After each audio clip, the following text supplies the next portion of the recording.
கொடுக்க மாட்டான். Okay, but உங்களுக்கு அது ஆசை இருக்கும், நம்ம பைக் ஓட்டணும், ஃப்ரெண்ட்ஸ் கூட பைக்ல போகணும்னு ஆசை இருக்கும். பட் உங்கள்கிட்ட இருக்காது. ஆசைப்பட்டா போதுமா? அதுக்காக ஏதாவது ஒர்க் பண்ணிங்களா? சரி, நம்மளும் அடுத்த மாசம் அந்த பைக் வாங்கணும் அப்படின்னு உங்கள்கிட்ட ஒரு ட்ரீம் வரும். ஓகேயா?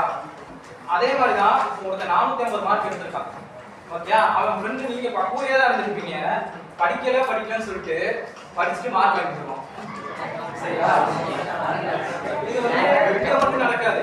காலேஜ்லயும் போயிட்டீங்கன்னா ஒருத்தன் ஹாஸ்டல்ல தங்கி படிப்பான், இன்னொருத்த வெளியே படிப்பான். ஓகேயா?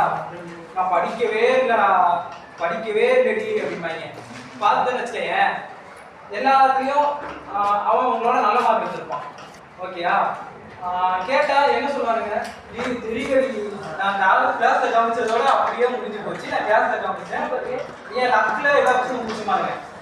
இது வரைக்கும் இந்த டேட்டா உங்க ஃப்ரெண்ட்ஸ் யாராவது